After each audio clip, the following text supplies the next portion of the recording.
As with standard vehicles, large goods vehicles, public service vehicles and heavy transport come in various shapes and sizes, with payloads ranging from 4 tonne to 44 tonnes. They have similar safe systems of work that we adopt as rescuers with standard cars. Most vehicles will have safety systems such as airbags, new vehicle technology materials such as carbon fibre, boron, ultra-high tensile steels, glass reinforced plastics and alternative fuels such as LPG, CNG, hybrid and electric powers and solar technologies, which would all be identified through risk assessments and dealt with through identified safe systems of work. The greater risk from these types of vehicles is their size, weight and their loads, and the importance for us as rescuers is to make them stable and safe before work is commenced. Consideration should be given to placing wheel chocks in front and behind of wheels.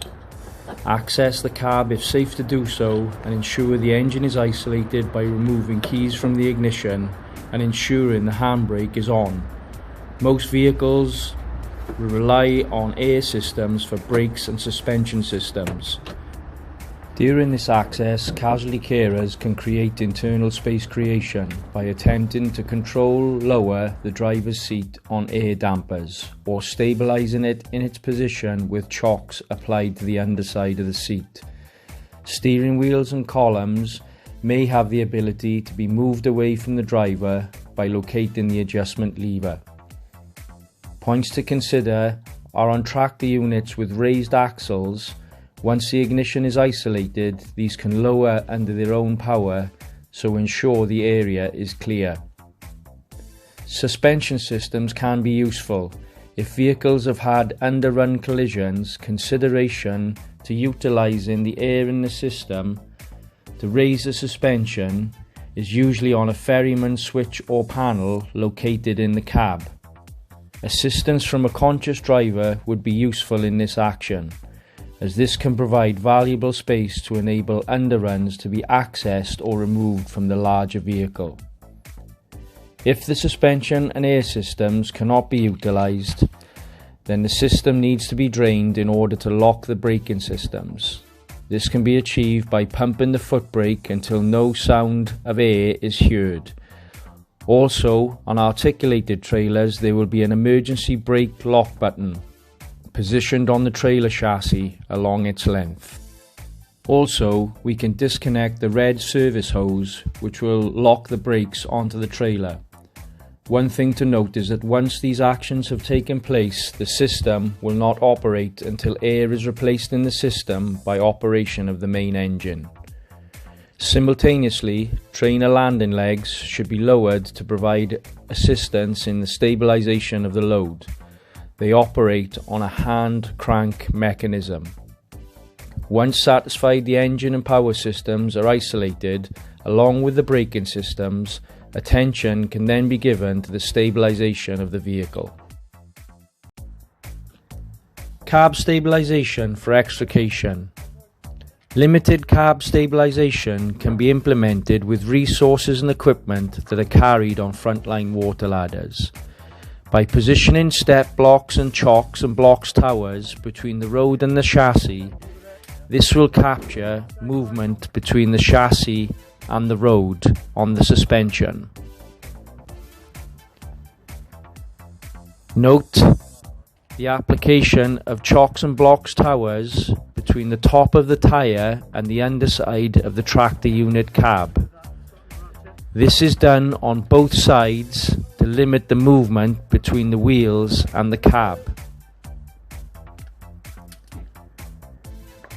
This can be supported with the additional application of a ratchet strap, which is positioned from one wheel through the cab, carefully behind any occupants, and down to the wheel on the opposite side. Once secured, it limits the movement between the chassis and the cab, and the actual cab and the seats. Additional ratchet straps can be positioned underneath maintenance panels onto secured chassis fixings to assist in limiting cab movement. Once additional resources arrive, such as additional water ladders or rescue tenders, further application of ratchet straps can be used. These can be secured on cab fixtures or fittings, or by the creation of openings with equipment such as step core drill bits on rescue tender drills.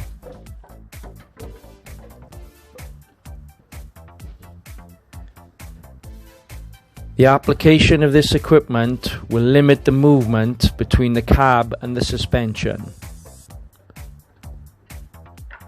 Further additional equipment can be applied, such as wooden crib stacks, between the ground and the chassis.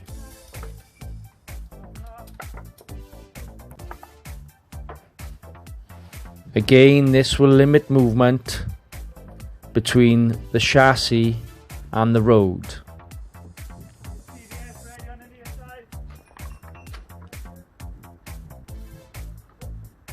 Further additional equipment such as Paratech TVS or Paratech grey struts can be utilised in positions to limit the lateral movement of the cab.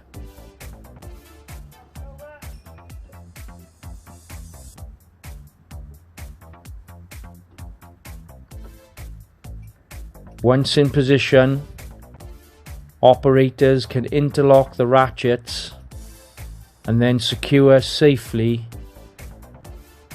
supporting the cab without affecting the stability.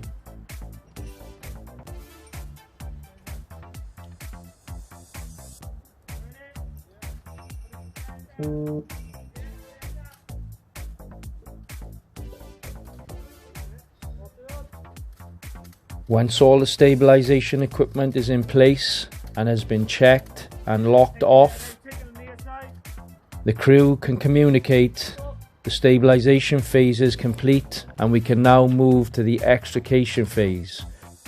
Extrication techniques can then be carried out to provide extrication pathways for the casualty. The stabilisation phase should be revisited continuously through the extrication phase to ensure stabilisation is still sound.